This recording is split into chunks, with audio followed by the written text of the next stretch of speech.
There's something haunting about silence, especially when it's broken by a voice that shouldn't exist. When new parents Kate and Andrew brought their newborn daughter home, they thought the sleepless nights would be filled with crying, feeding, and late-night lullabies. But instead, it started with a whisper. A whisper through the baby monitor that didn't belong to either of them. And it only said one thing. That's not your child.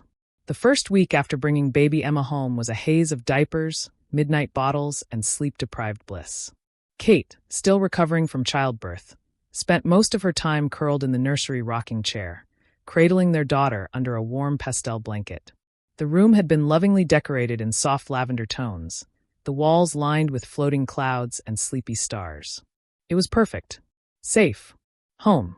Andrew installed a state-of-the-art baby monitor with audio and night vision. He insisted it was necessary for peace of mind. The monitor sat on the nursery shelf just above the crib, blinking softly through the night. They even had the app synced on both of their phones, letting them listen in from anywhere. At first, everything was normal. The soothing hum of the white noise machine, the occasional soft cooing from Emma, the gentle creak of the rocking chair. Then came Wednesday night.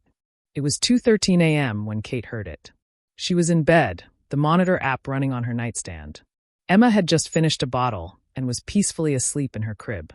Kate, half asleep herself, rolled over to check the monitor one last time before drifting off. The screen showed the nursery bathed in faint grayscale. Emma didn't move. And then the static shifted. A whisper filtered through the speaker. Low. Raspy. Not Emma's cries. Not the white noise machine. Not Andrew. He was asleep next to her. That's not your child. Kate bolted upright. She grabbed the phone and turned up the volume. Static buzz, then silence, then Emma's quiet breathing. Nothing else. She stared at the screen. The room looked undisturbed. Emma's tiny chest rose and fell. The mobile above her crib spun lazily. Did you hear that? Kate whispered, nudging Andrew. He groaned and rolled over. Hear what? She played back the last minute of audio. The app let her rewind small clips, but the voice was gone, replaced by nothing but static. Maybe I'm losing it, she mumbled. But sleep didn't come easy that night. The next day, Kate dismissed the event as a dream. Sleep deprivation could mess with your head.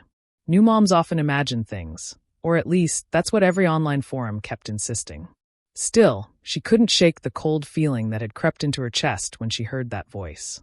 By Friday, it happened again. This time, Kate was wide awake, sitting in the nursery while Emma napped in her crib. The monitor was on as usual. She scrolled through her phone absent-mindedly, half listening to the soft lullaby playing in the background.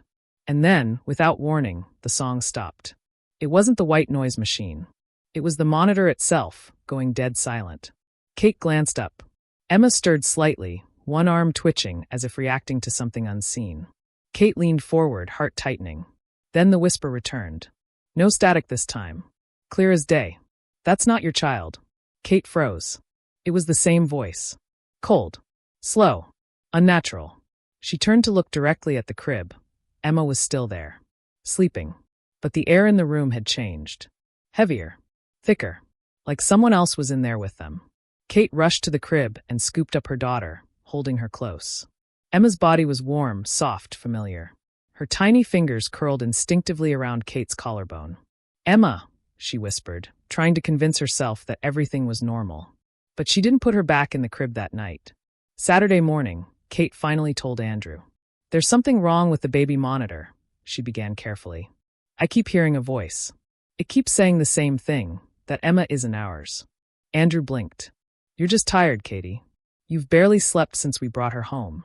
I'm serious, Andrew. So am I. Sleep deprivation causes hallucinations. Your brain's just playing tricks. That's normal. No, this was real. I wasn't even tired when it happened last time. Then it's a glitch. We'll replace the monitor. Kate wanted to believe him. She wanted to believe it was just a faulty device, not some creeping shadow whispering doubt into her ear. But the monitor had been brand new, top-rated, not cheap. Still, to ease her mind, Andrew replaced it that day with a different model. A different brand. By nightfall, the nursery had a new camera, a new monitor, and a hard reset on both of their phones. Kate felt a little better. Just a little. Until Sunday night. It was 3:07 a.m. Kate had finally drifted off to sleep, the new monitor humming quietly beside her. And then, as if timed with the darkness, the voice returned. But this time, it didn't whisper. It screamed. "That is not your child." Kate screamed too, bolting upright in bed. The monitor glitched violently. The screen flashed, flickered, then went black. A high-pitched squeal pierced the speaker before cutting off entirely. Andrew jumped up, heart racing. What the hell was that? Kate didn't answer. She was already halfway down the hall. The nursery door was wide open. Inside, Emma was crying, not her usual tired cry. This was shrill. Panicked. Kate scooped her up without thinking. The room was ice cold. "Did you leave the window open?" Andrew asked, stepping in behind her. "There are no windows open," she whispered, rocking Emma close to her chest. The air was heavy again. Oppressive. Like being underwater. And then something strange hit Kate's nose, a faint smell. Not diapers. Not baby lotion. Sulfur. Rot. Decay. "What is that smell?" Andrew asked, backing away. Kate didn't answer.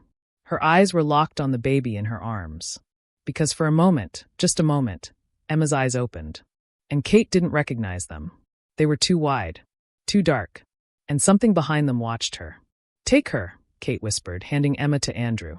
Her hands trembled. I need a minute." Andrew took the baby, puzzled but compliant. Kate stepped out of the nursery, closed the door, and leaned against the wall. Her heart thudded against her ribs like a trapped animal. She couldn't explain it, not even to herself. That instant she looked into Emma's eyes, she felt something twist in her gut, as if she were holding something pretending to be a child. Later that night, Kate sat alone in the living room, staring at the monitor. The feed had returned. Emma was asleep again. Everything looked normal. She hit rewind on the new monitor's app. The scream had been recorded. So had something else. Just before the voice yelled, the camera picked up movement in the crib. A flicker of something, a figure. Too fast to be Emma. Something darker. Larger. As if something had leaned over the crib. Kate zoomed in. The camera's night vision revealed something awful. In one frame, just before the static hit, a face appeared, not Emma's. Its eyes were wide, mouth open in a jagged smile. Its skin too pale. Teeth too many. Then it was gone. She dropped the phone. The monitor crackled again. And the voice returned one last time. "She's still in there." When the monitor screamed, the facade shattered. Now, Kate isn't just battling exhaustion. She's questioning reality. The baby she's been rocking to sleep, feeding, loving, might not be hers. But if Emma isn't her child, then where is the real one? And what's sleeping in the crib? The next morning arrived under a thick gray sky, as though the world itself was bracing for something worse. Kate didn't sleep. She couldn't. She sat on the couch with the baby monitor clutched tightly in her hand, replaying the night's events over and over. The face in the crib. The voice. The scream. And those words. "She's still in there." What does that even mean? She whispered to herself, staring at the frozen image on the screen. The one frame where the figure's twisted smile appeared. She didn't know what was worse, that it looked so inhuman, or that it looked just human enough. Kate didn't tell Andrew about the video. Not yet. He had already written off the first incident as sleep deprivation, and the second as faulty tech. A third incident would push him into full-blown denial, or worse, he'd start thinking she needed help. Real help. She needed time. She needed answers. And the only way to get them was to dig. That afternoon, while Andrew ran errands and Emma napped in her crib, Kate turned on the monitor and muted the volume. She couldn't bear to hear that voice again. Instead, she searched. She started with the monitor brand. Then the model. Then keywords. Baby monitor voice. Monitor haunted. Voice through speaker. Not your child monitor glitch. The results were as ridiculous as she feared. Prank videos, ghost hunting forums, urban legends.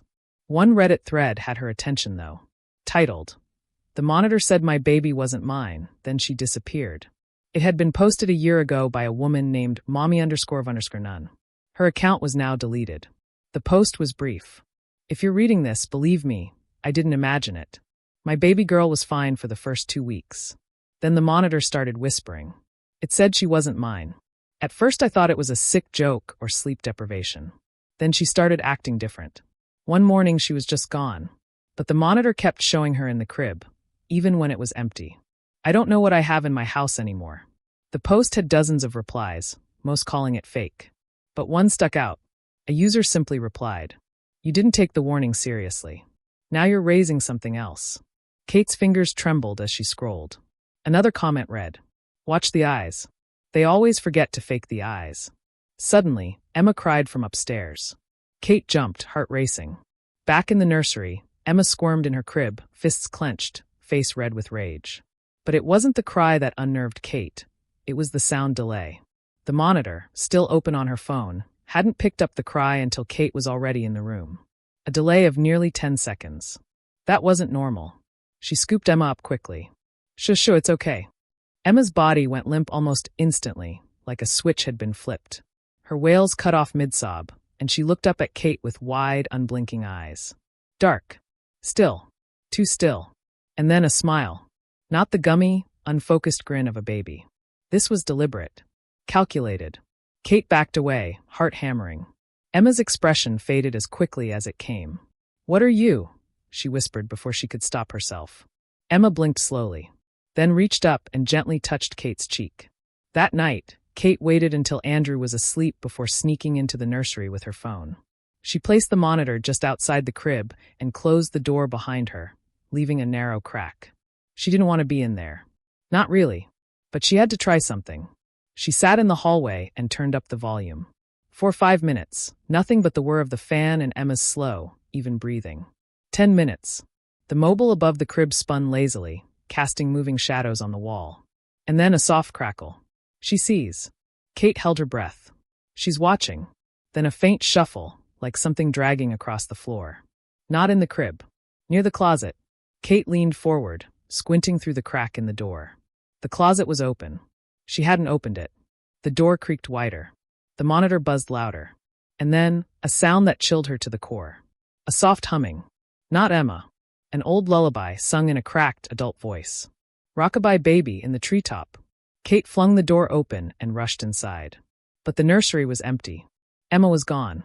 For one agonizing moment, Kate thought her child, or whatever was in the crib, had vanished. Then she saw her. Still in the crib, eyes closed, arms raised. Only now the closet door was wide open. Kate ran to it, hand trembling, and yanked the light cord. Nothing. Just baby clothes, boxes, diapers. No footprints. No shadows. No monsters. But the smell was there again. Faint. Sulfur. Rot. She closed the door and turned to Emma. She was already awake, staring. Not crying. Not moving. Just staring. Kate picked her up slowly, as if expecting the child to bite. And then Emma did something she had never done before. She spoke. A single word. Mommy. It should have been joyous. A milestone. A celebration. But Kate felt her knees buckle. Not because the baby spoke too soon, though she did, but because of how she said it. Her voice didn't sound like a baby. It sounded like the whisper from the monitor. Cold. Low. Knowing. Kate didn't tell Andrew. Not yet. But over the next 2 days, the incidents escalated. Emma's schedule changed. She refused bottles at normal hours. Slept all day. Cried all night, but never when Kate was in the room. Only when she was alone. Only when the monitor was on. One night, the monitor showed her standing in the crib. Standing. She couldn't even sit up without help. But there she was, standing on 2 legs, staring directly at the camera with her head tilted slightly. The next morning, when Kate checked the crib, Emma was lying down, swaddled, sleeping. She showed Andrew the video. He said it was a glitch. That night, Kate deleted the baby monitor app. Then reinstalled it. Just to test something. When she reopened it, there was a new folder in the video archive. Saved feed, unknown device. She tapped it. It held only one video. Time-stamped from last night, 3:13 a.m. She hit play. The nursery appeared. Static. Then movement. Emma sitting upright in the crib. Alone. Then slowly another figure entered the frame. Crawling. Too tall. Too thin. Black eyes. No mouth. Its limbs bent wrong, backwards like a spider. It climbed into the crib. Laid next to Emma. Then both figures vanished in a blink of static. The screen cut to black. Kate dropped the phone. Conclusion. She couldn't deny it anymore. Something was coming through the monitor. Or maybe something already had. The final straw came the next night when she checked on Emma and found her sleeping with her hands folded perfectly across her chest. A peaceful smile stretched across her lips. But when Kate leaned in, the child whispered softly. "You shouldn't have looked." Kate stumbled back. The monitor in her pocket buzzed once. then lit up with a message she hadn't typed. Return her before it's too late. She turned around, but the room was empty, and the monitor screen slowly faded to static. The warning is clear. Return her before it's too late. But where do you return a child that may never have existed in the first place? Kate's perfect baby is becoming something else, something hollow and watching. But the deeper she digs, the more she realizes this isn't just about Emma. This has happened before. And it's still happening, right now. The days passed like a waking nightmare. Kate kept Emma close at all times, not out of love anymore, but necessity. She couldn't trust the monitor. She couldn't trust the mirrors. She couldn't even trust the way the house sounded anymore. It creaked like it was breathing. At night, the whispering returned. Not always through the baby monitor now, but in the walls. Under the crib. From the closet. Words she couldn't always make out. But sometimes she did. She's watching you sleep. She remembers the before. Don't name what doesn't belong. Kate started locking the nursery door from the outside. It made her feel sick but safer. Emma, the thing that looked like Emma, wouldn't cry. She would just stare through the crib bars, wide-eyed and unblinking, as if waiting for something. Or someone. Desperate, Kate returned to the Reddit thread that started it all. The original post was gone now, but one user had left behind an email. It was buried in the comments. She hadn't noticed it before. The user's name was Red Rain Witch. Kate emailed at 2 a.m., not expecting a reply. She didn't even know what she'd say. All she wrote was, "The monitor is still talking. I don't think it's my daughter." She hit send. Got up to check the hallway. When she returned, there was already a reply. "Then you're running out of time. I can help. But you won't like how." RW. The woman, who never gave her real name, called Kate the next day from a block number. Her voice was raspy but calm. Steady even. Like someone who had seen things. "There's something old inside your home," she began. "It's not just using the monitor. It's using the child. Because that's what you love most." Kate didn't speak. "It's been done before," the woman continued. "They call it a replacement. A thing that mimics, slowly, until even you forget what was real. And once that illusion is complete, you've welcomed it. Invited it. Then there's no going back." Kate's voice cracked. "Then what am I supposed to do? I can't just abandon her. She's not a her. Not anymore." That sentence broke something inside Kate. She hung up. But her phone vibrated a second later with a message from the block number. "Find the first place," she cried. "Start there." The hospital. Of course. Kate drove through the rain, clutching a photo of Emma taken on the day she was born. She hadn't returned to the hospital since the delivery. The memory was foggy, tinged with meds and exhaustion. But something had always bothered her about that night. There were no pictures from the nursery. None from her first feeding. Just the one in the recovery room. One single shot. Emma's eyes were open in it. Too wide. Too aware. She begged her way past reception into the medical records room. Claimed it was an emergency. A clerical error. Anything to get past the rules. Finally, a night nurse relented and helped her search. When they pulled up the infant registry for that night, Kate felt her stomach drop. There were only 4 births listed. Hers was there. But Emma's name wasn't. The nurse frowned. "That's odd. It says here, no baby was assigned to your bed until morning." Kate's breath caught. "That's not possible. There was a gap," the nurse said. "Looks like the bracelet was printed late." "See?" She turned the screen to show Kate the log. 3:41 a.m., bracelet reissued, name unknown infant. Kate stared at the timestamp. It was exactly when she had first fallen asleep after delivery. She remembered it clearly because the nurse had said, "Get some rest. She's in good hands now." But Kate hadn't seen her daughter after that until almost 6 a.m. Back home, the monitor was glowing when she walked through the door. She hadn't even turned it on. On the screen was the nursery, yes, but something was off. The image had a soft blue haze around it, as if filmed through water. And Emma was gone. Kate raced upstairs and burst into the nursery. Empty. No baby. No crying. Just silence.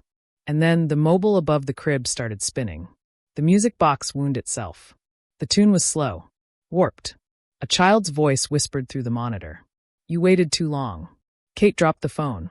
She heard it then, soft footsteps above her. But there was no room above the nursery. Only the attic. Climbing the ladder, Kate clutched a flashlight in one hand and a kitchen knife in the other. Her breath felt like ice. The attic was a crawl space. Narrow. Dusty. And dark. She swung the beam slowly across the room, boxes, cobwebs, insulation. Then movement. In the far corner, she saw a small shape. Curled. Breathing. It looked like a baby. Her heart pounded. Emma? No response. She crawled closer, tears stinging her eyes. But as she neared, the shape shifted, jerked, and she saw it wasn't a baby. It was a doll. Old. Wrapped in a pink hospital blanket. Its eyes had been scratched out. Beneath it, etched into the wooden floor, were words burned into the boards. The wrong one came back. Kate screamed. She scrambled down from the attic, panting, shaking. She didn't know what to do. Her instincts said run, but her heart screamed save her. She turned on the monitor again. This time, it showed the living room.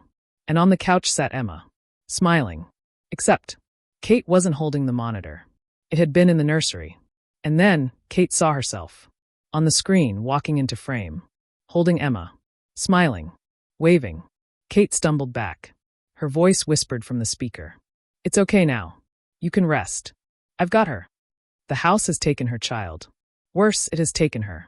A perfect replica of Kate walks the halls, cradling a child that may not even be real. The monitor has shown her a glimpse of a twisted reality, and now Kate must decide. Is she going mad, or is something ancient rewriting her life? Kate didn't sleep. Couldn't. Every time she blinked too long, she saw the other version of herself, grinning glassy-eyed, rocking Emma like she belonged there. The baby monitor sat on the dresser across from her bed. It was off. Unplugged. Battery removed. Still, it hummed. Not audibly, but through the air, like a pressure in her chest that wouldn't leave. She picked it up again. The screen flickered on. This time, it showed her kitchen. The replica, the invader, was standing at the sink, humming a lullaby. Emma was in her arms.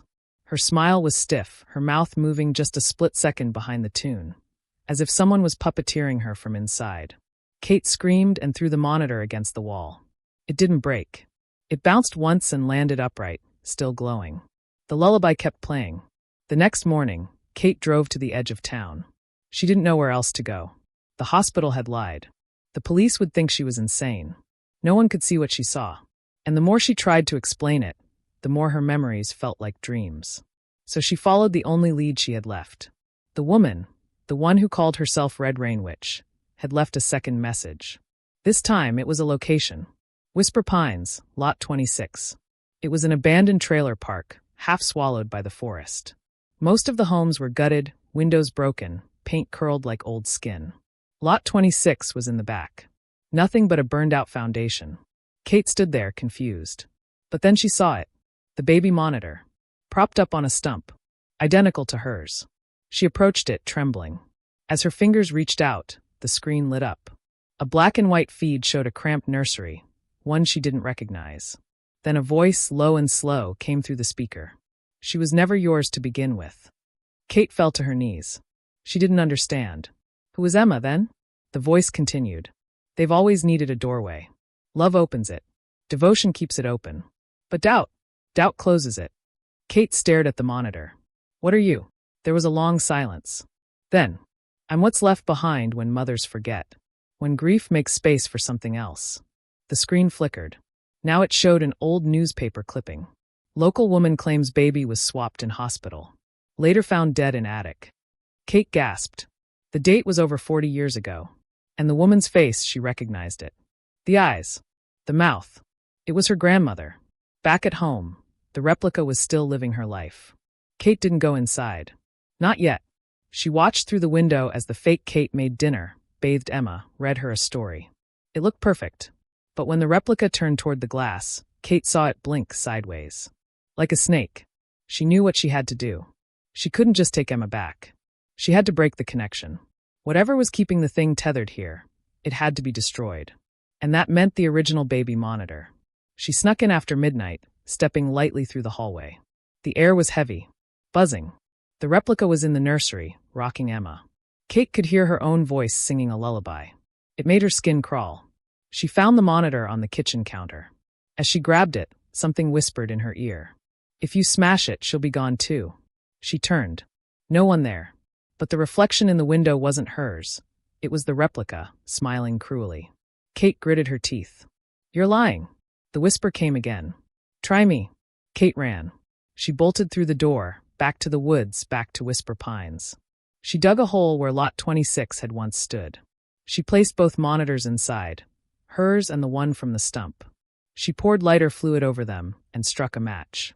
As the flames rose, the monitors screamed. Not through the speakers, through the air itself. High-pitched, terrified. One word repeated again and again.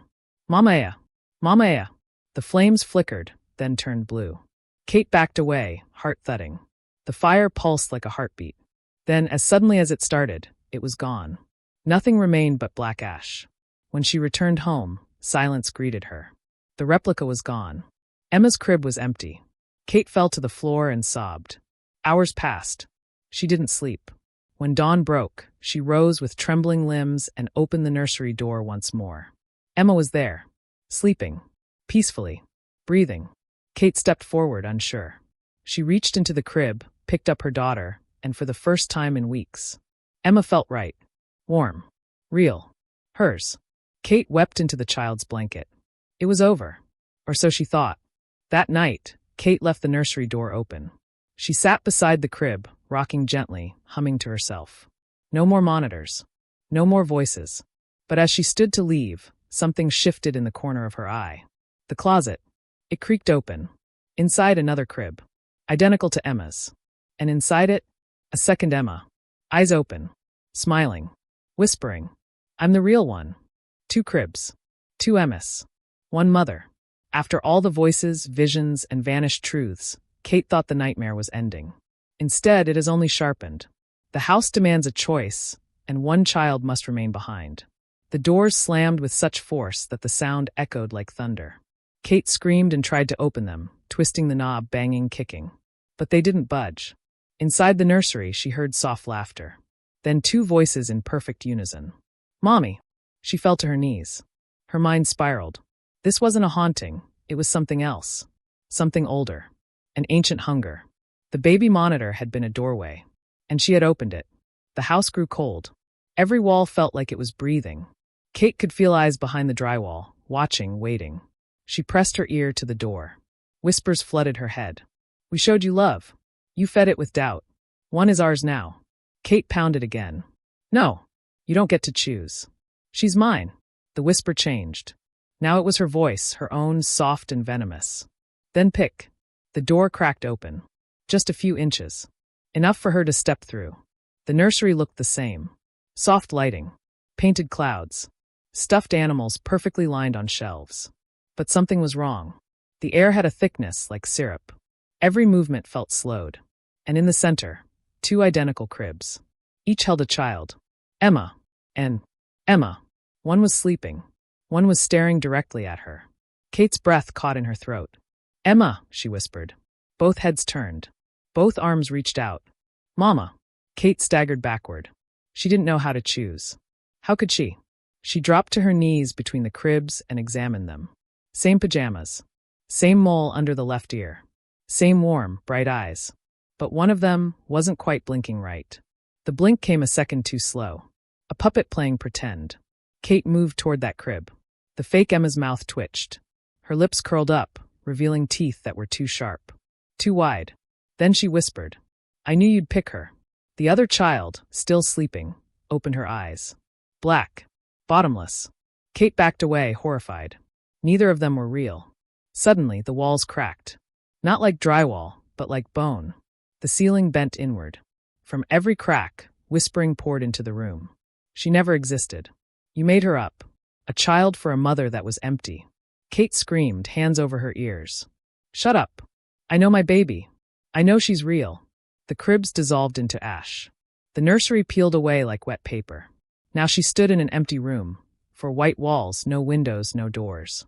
And in the middle, a single baby monitor. Its screen flickered. Then came her voice. The one she feared the most. Her own. Reading aloud from Emma's birth certificate. Name, Emma Lynn Holloway. Mother, Catherine Holloway. Status, stillbirth. Kate fell to her knees. No, she's alive. I held her. I fed her. I heard her laugh. But the monitor only repeated the word. Stillbirth. Stillbirth. Stillbirth. And then, footsteps behind her. A hand on her shoulder. Her replica. The twisted version of herself. Pale. Wide smile. She knelt beside Kate and whispered, "You wanted her so badly, the house gave her to you. But gifts come with prices." Kate turned to face her. "Then take me. Let her go." "I'll stay." The replica cocked her head. Too late. The walls exploded into darkness. Kate tumbled through it, weightless, falling for what felt like forever. And then, she woke up, back in bed. Morning light filled the room. The air was clean. Still. She ran to the nursery, heart pounding. There, in the crib, was Emma. Sleeping. Breathing. She picked her up. Held her. Kissed her tiny head. "Please be real," she whispered. Emma opened her eyes. Yawned. Giggled. Kate laughed through tears. The house was silent. The monitor gone.